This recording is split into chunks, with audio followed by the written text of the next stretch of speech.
Welcome to the Moms I Know with Sheila Walsh-Dunton and Maria Anderson-Farner. Two moms on a mission to reclaim childhood and take you from surviving to thriving on your parenting journey. Time is a game played beautifully by children. That's a quote from Heraclitus from the 6th century BC. Hi, this is Sheila. And this is Maria. And we want to welcome you to the Moms I Know. So today we're doing sort of part 2 of the games discussion. But today we're really going to be talking about outdoor games, movement, and then the idea of, when is it appropriate to have our children in sports? And also a lot of this is coming from researching this background. Over the last 15 years, I've been part of a movement education course called Spatial Dynamics, which is led by Jamin McMillan. And he has really extensive background in a lot of different sports, a lot of different athletic background, from martial arts to fencing to different team sports. And so he's really been observing how children come into their bodies. And so when we look at a very young child, they're looking around as an infant, then they start to find their hands, and then they discover their feet and their toes, and then they start flipping over, and then they come into their crawling stages, and then at a certain point they stand upright, and they're really using their hands and their mouths with everything. And it's only a little bit later that they really come down into their feet. And so when we look at, as children start to play outdoor games or even indoor games, they're using their hands, they're finding that hand-eye coordination. And so we want to be fostering really healthy movement. So Jamin has a wonderful article that he has just written in a magazine called Renewal. And so we're going to put that in the show notes because it really talks about this appropriate developmental movement for children. And so when children are very young, I think, Sheila, you and I have both talked about this, is, nature is the greatest playground. So, I know, your family has done so much out in nature. Your children have been exploring and all of that. And so it's just really wonderful to see that. And my family as well. We just tried to spend as much time outside as possible. And I think that children are happiest outdoors. They are naturally running and climbing and exploring and digging, and they're using their bodies in the way that nature intended, that's how we learn best. And it's only been in the last 50 to 100 years that I think children have really been sort of stifled in their natural growth. Gosh, I'm sounding so teachery right now, but I feel so passionately about this because I see so much nowadays that is inhibiting children's natural ability to play and to move. Well, just within the last 5 to 10 years, and my children, my oldest and my youngest, there's 6.5 years difference. And there's such a difference between the two of them, even though my husband and I were, we're conscious and we're aware, and I've been a stay-at-home parent. So I've had the luxury of seeing more, of being more, paying more attention, and that has allowed me to really see the difference where they're not as creative out the outdoors anymore because they're choosing to be inside. They're choosing to be more comfortable, maybe, until you give them that open space, until you give them the actual, when it's camping, when we're on the river for 5 days, then it's just like, oh my gosh, this is how it could be. This is how it should be, because, barefoot and climbing trees, like you said, in playing in the river and being together, without any attention to screens. And I think that, I started seeing that in the classroom over the past couple of decades, the changes, and you're right, it really has been speeding up. And we've talked about this parenting from fear. I read articles that are talking about, parents, whether it's perceived or actual, danger out there, because actually it's just as safe now as it, was 40, 50 years ago, but we have this perception of things being more dangerous. And so we're keeping our children in more, whether there's, inclement weather, and then there's obviously the whole, sort of screen addiction type of a thing that's going on. And so children are wanting to have that time. So we really are having to make a more conscious effort of getting them outside. And another thing that I noticed, about 20 years ago, I had to start teaching children how to skip, how to hop, how to use their bodies in ways that children have just instinctively known for generations. And I was talking with a movement educator just recently, and we were talking about this concept, and he said that even most recently, he's having to teach children how to play together. So not only are we having to teach them skills that kids just used to pick up in the neighborhood, now we're having to teach them how to actually interact, because they're interacting with themselves and their devices. And so, I think that part of the reason for starting this podcast was for both of us seeing the changes that were happening in society and with families, and really wanting to help people understand how important it is to be more intentional with our families.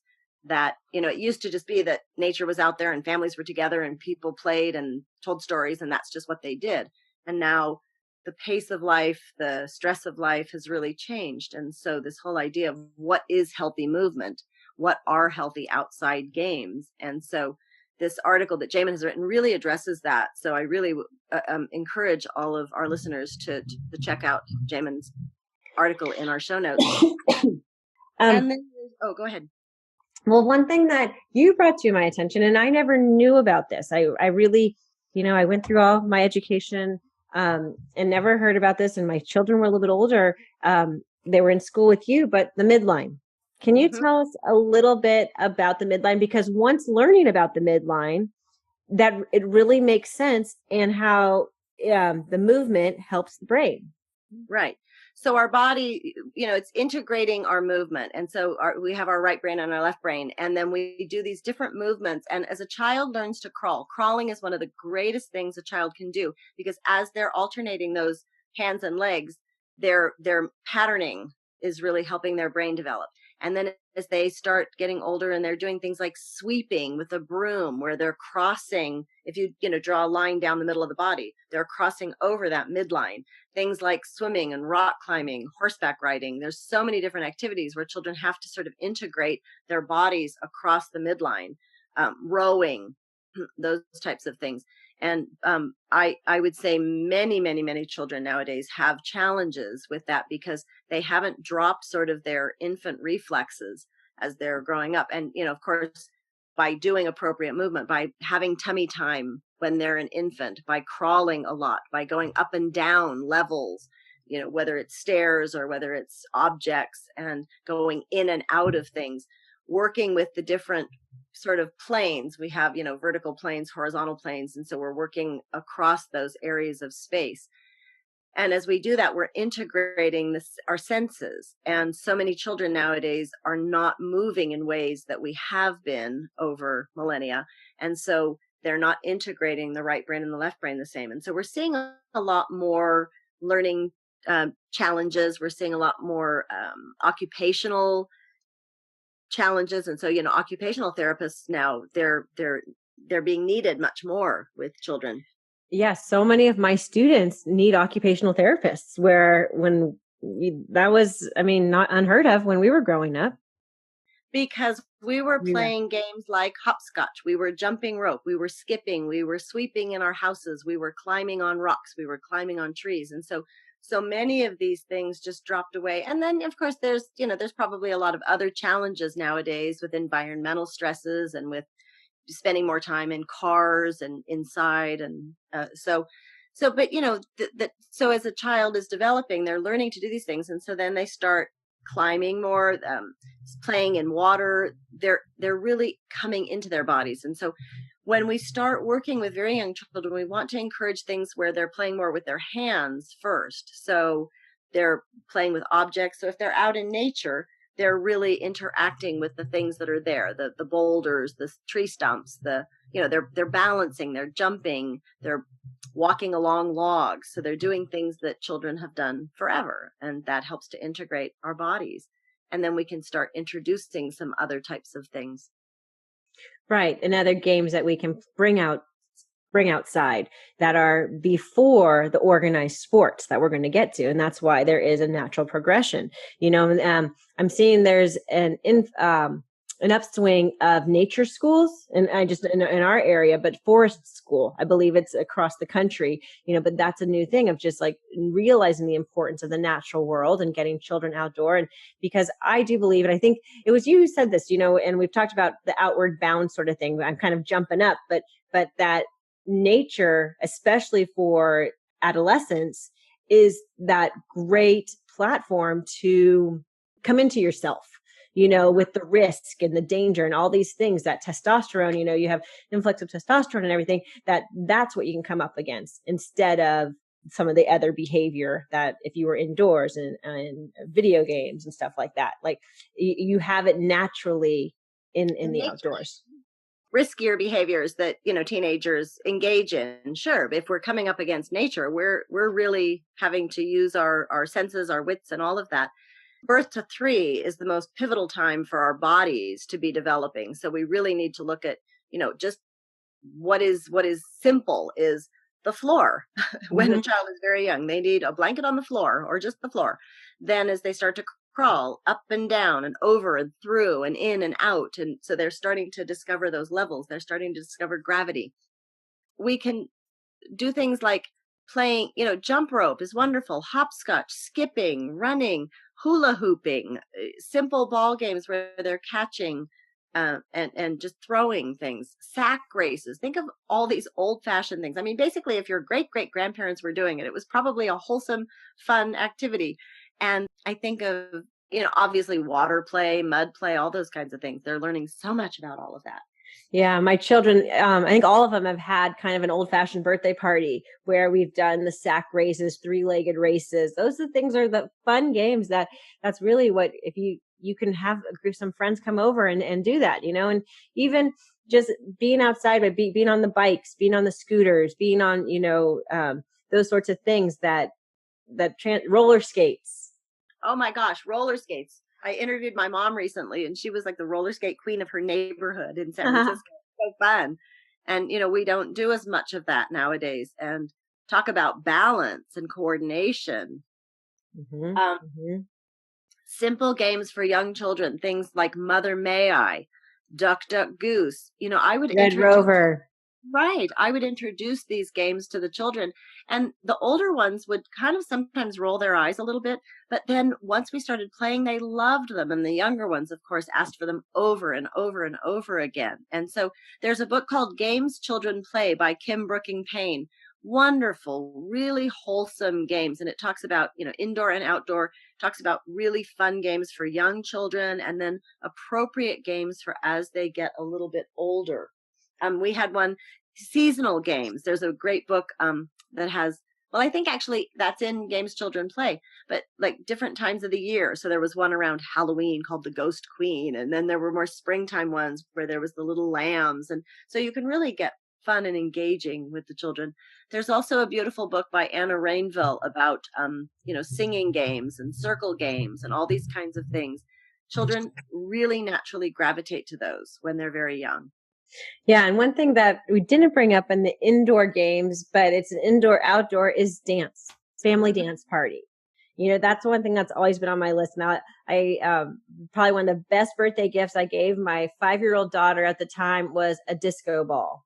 And, it was a plug-in disco ball, but I swear it was probably one of the best gifts, because it would be like, okay, family dance party, we plug it in. And when the rainbow lights started going around and Madonna went on, we would just start dancing, and still to this day, it's just like, okay, let's do it. It's a little bit harder with the older ones. They kind of just look, and you have to pull them out to the dance floor, but the 10-year-old's still doing it. Right. Well, I'm thinking there's a popular, I've seen it. I actually haven't played it, but where, it's kind of like, so you think you can dance or something. Yeah. But the point is you don't have to use that TV screen. You can just do these old fashioned types of dance parties. So I'm really glad you brought that up.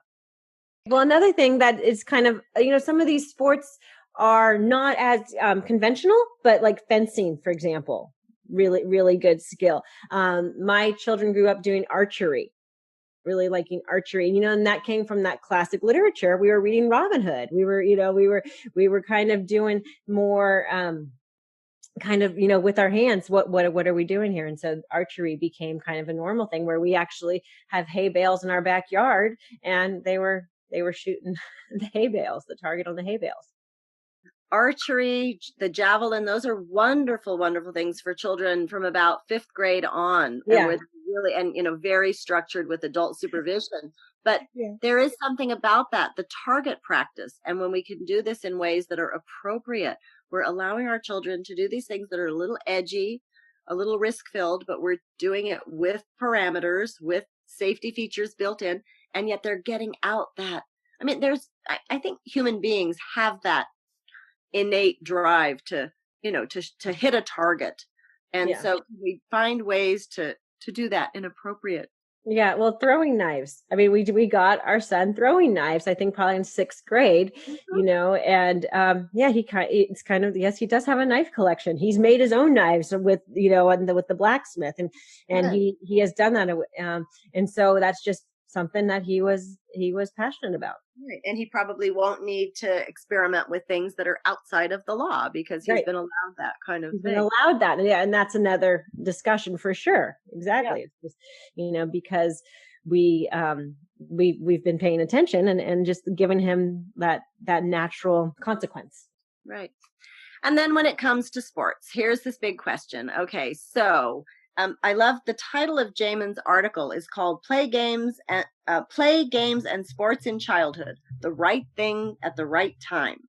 And this is where sometimes people accuse me of being a little too coddling of children, but I'm really for a developmentally appropriate childhood and letting children be children. So when they're, from birth to 3, letting them explore their environment. We don't have to be pushing anything. When they're 4, 5, 6, finding these games that are just classic children's games that they've played. Jacks. I'd forgotten about jacks. My grandmother taught me jacks when I was pretty young. And same with mine. I remember one of the first memories is at my grandmother's house playing with my cousins, jacks. Right. Mm-hmm. And then as they get a little bit older, they're going to do the pickup games of baseball, football, soccer, did I say volley? Just the sports, the basketball, but on their own, in the neighborhood, in the driveway, and that they can kind of create their own rules and they can stop when they're done, when they're tired.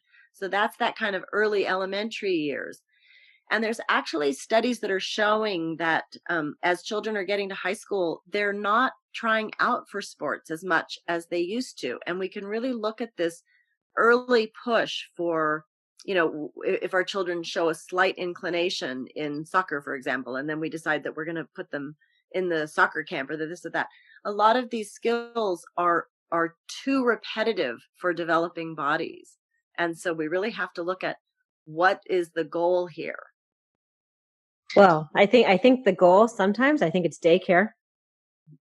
I'm going to be honest. I know that might be hard to hear, but I do believe that's it because just in the short time I've been a mother in 16 years and what they were offering 16 years ago for the 2 to 3 year olds and what they're offering now for the 2 to 3 year olds, totally different. You wouldn't have found a soccer program for a 2 to 3 years old at that point. You wouldn't have found a competitive league for 8-year-olds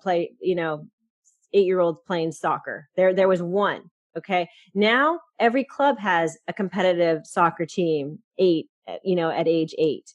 They're having soccer, quote unquote, soccer club at 2 years old, 3 years old, type thing. And they, it's soccer practice, but I don't see what that's doing, because I besides daycare, really. And what we're seeing is we're seeing repetitive sports injuries. So children that are in Little League throwing a ball over and over and over again. The chiropractors and the physical therapists are starting to see more elbow and shoulder injuries.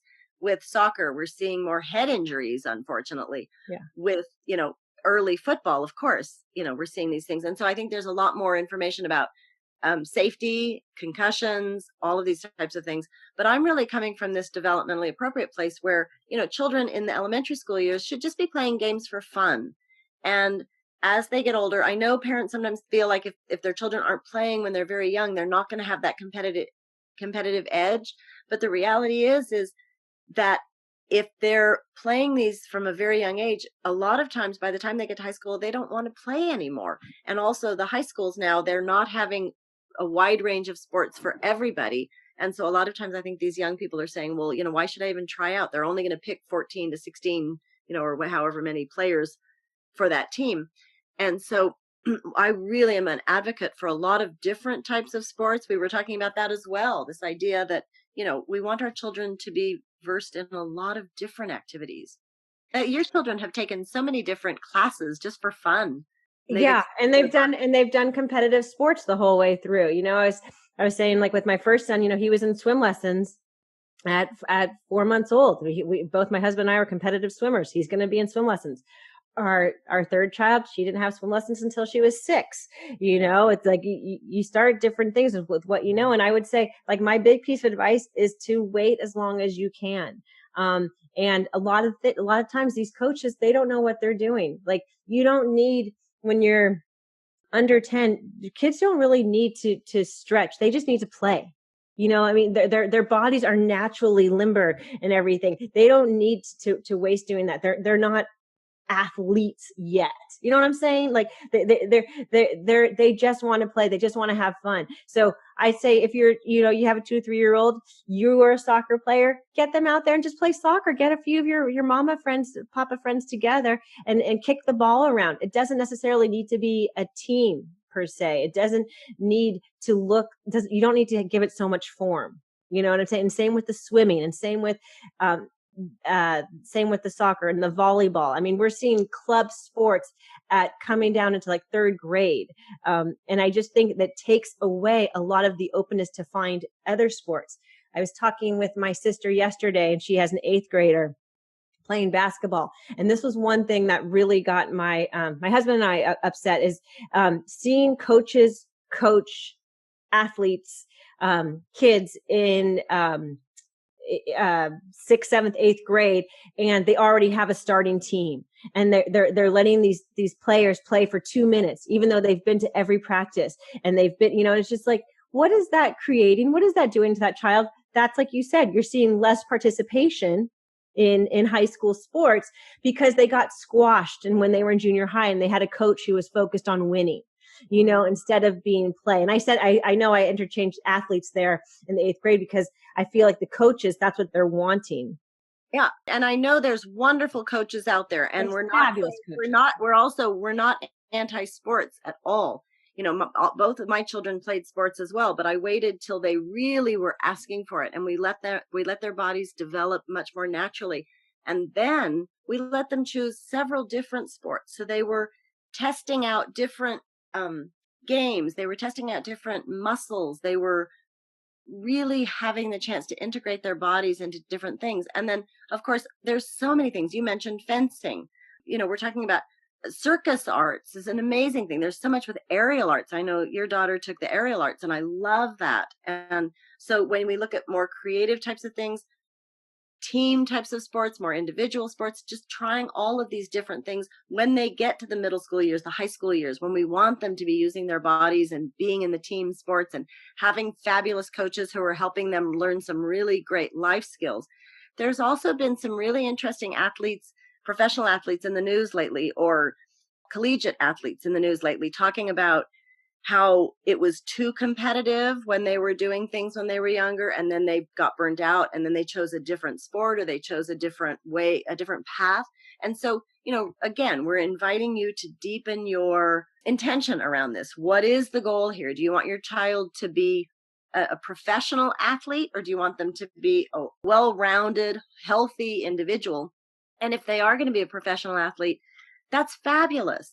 And you can encourage that, but that's coming from the child's intrinsic drive. And that's the other piece that I want to say, is that I've seen so many children where the parents have been the ones that are the sort of the drivers of the sport, whereas we want that to be coming from the child themselves. Again, it should be fun. It should be engaging. It should be something that they love to do so much that as they get older, they want to spend that time doing that thing. And there are students and there are student athletes who I see do that. I know this, it's the, where we live in Santa Cruz, and they're driving their children over the hill to do gymnastics 4 days a week, and so you think about that, and you think of the amount of time in the car, right?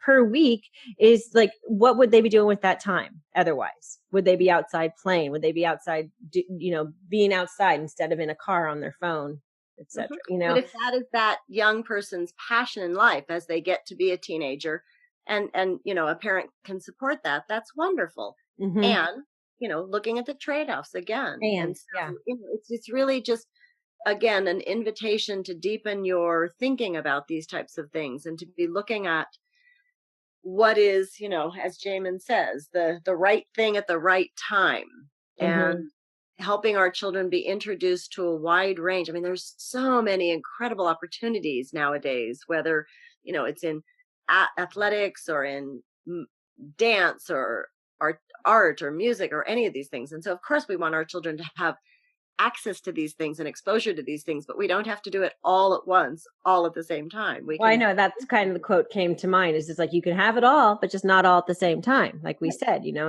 I think, there's so many opportunities. And I think you touched on it for a second there, as was the one sport, where we're seeing these high school athletes that are doing one sport because they're doing soccer year round. They're doing volleyball year round, baseball year round, instead of doing, we're not seeing the 3-sport student. We're seeing the 1-sport student. And I think that is, I think the variety is the spice of life. I think like you said, you bring in new muscles, you bring in, new techniques, new coaches, everything. And you're going to have good coaches and you're going to have bad coaches. I was playing basketball from 4th grade all the way to midway through my junior year, and I had a bad coach and I quit. And I used that lesson to my kids of just like, I'm bummed that I quit. I also saw something recently about how, as adults in our children's lives, how a teacher or a coach can be inspiring, and how they can also say that one thing that just shatters the child. And so, we really have to be aware of the impact that we have on our children. And you brought that up. I was on the swim team in high school, and my coach actually told me that I would never be fast at swimming because I had too much drag, which was basically, I didn't have the body type for swimming at that time. And now I love seeing, all these young women with all different types of bodies doing, dance and swimming and whatever. But this woman said that, and I believed her.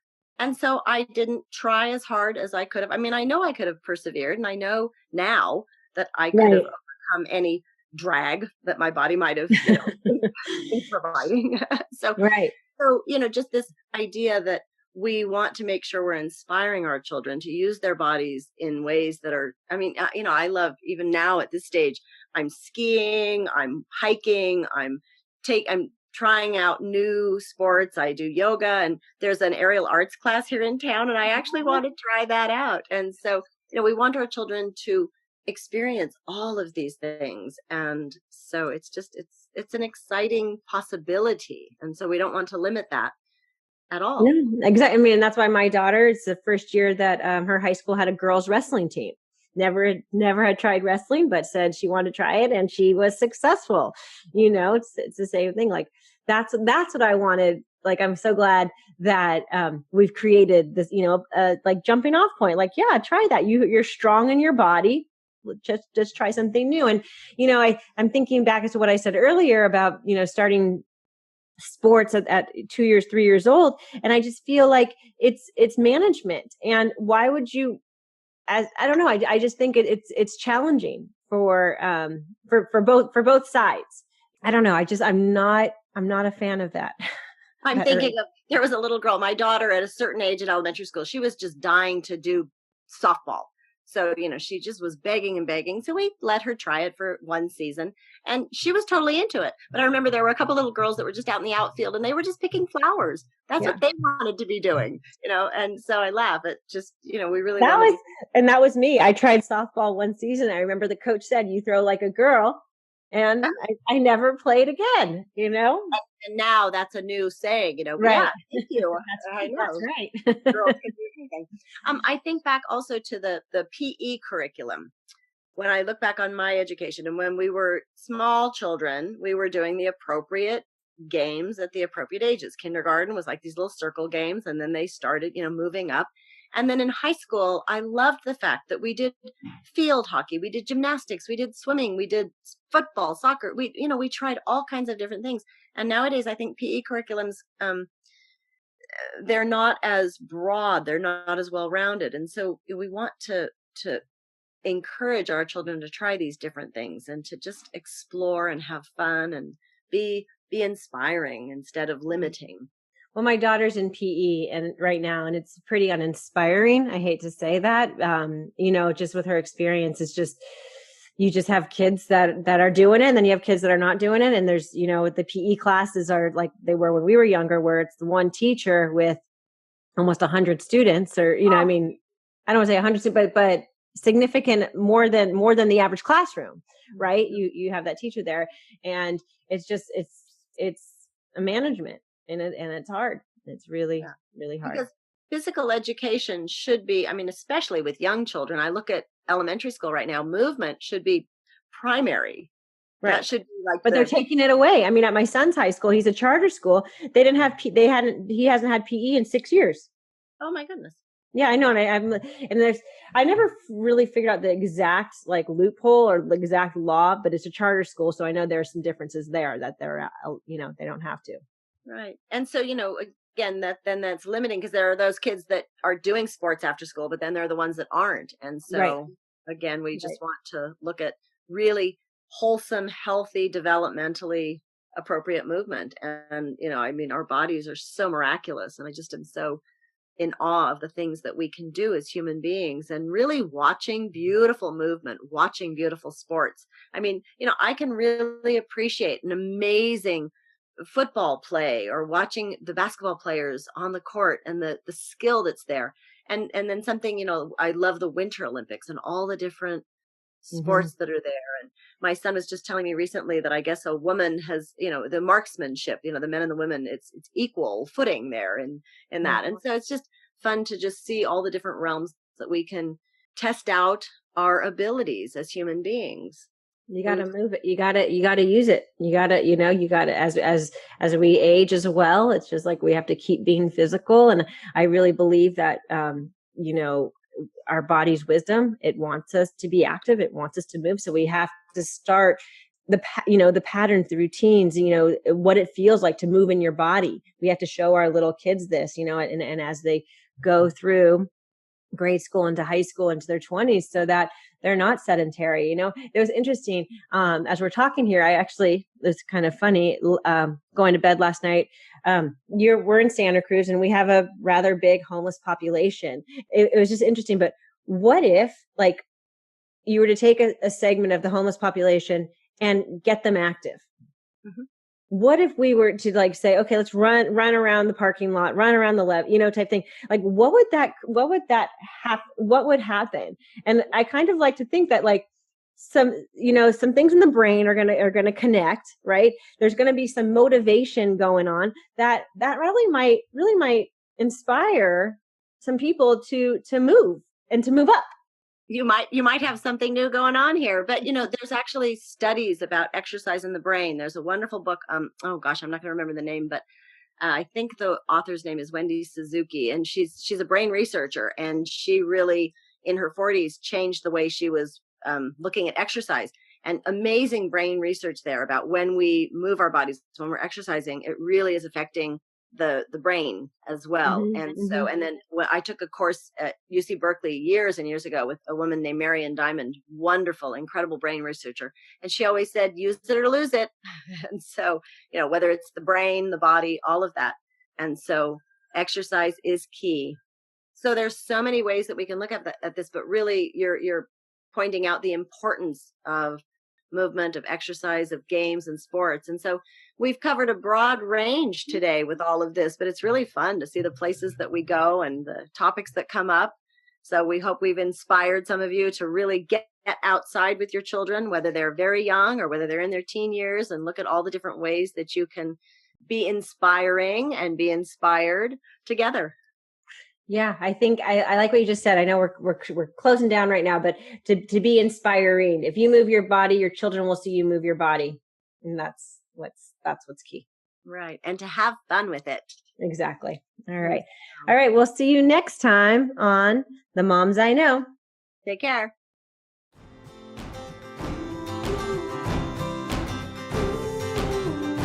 Thanks for joining us today for The Moms I Know. To learn more about Sheila and her online program, The Mom Map, visit purplebeetnutrition.com. For Maria's monthly blog and to learn more about her group programs and retreats, visit soquelessentials.com. That's SOQUEL essentials.com. We hope you enjoyed today's episode of The Moms I Know. Until next week, have a joyful family journey.